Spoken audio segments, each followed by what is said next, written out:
Hello and welcome. We will now start the setup and verification process. And to get started, we are going to first click verify a new email address. And if you are in sandbox mode, when you start with AWS, you're going to need to verify the to address also. But we are going to start by verifying our from email address. We're going to do that by clicking verify a new email address.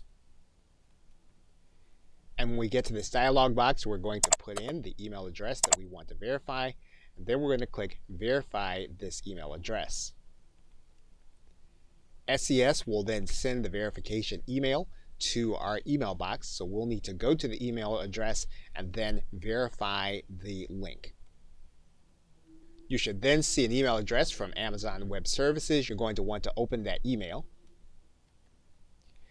You'll then want to verify this link. You should then get a congratulations message saying that your email address is now verified. And once you've verified, you'll note that Amazon will tell you that if you have not applied for a sending limit increase, then you're still in the sandbox environment and you can only send to email addresses that have been verified. So now what we'll need to do, if you're in sandbox mode, is to go through the same process, verify another email address so that you'll be able to send to test that email address. In order to test, we'll now go back to the Amazon SES console. And what we're going to do now is we're going to click this link that says email addresses. We're then going to choose our from email address, so we're going to highlight it, and we're going to click send a test email. Now again, if your account is still in sandbox mode, you'll need to send to a verified email address. So you'll need to have another email address that's already been verified that you can send to test the system. If you're not in sandbox mode, you can write in the email address you're going to be sending to. You can write in your subject and then your body. And once you've written the email, you can then click send test email.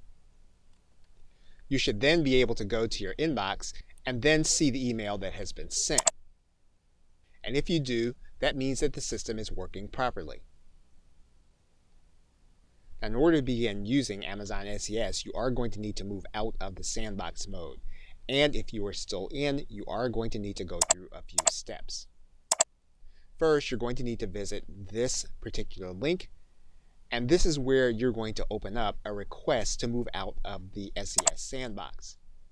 You're going to choose your region for sending, and then you're going to determine your sending quota or your send rate. You can actually request to be out of the sandbox and request a sending increase at the same time. So you can do that right here. The most important part of this process is that you are going to tell Amazon how you intend to use the SES system.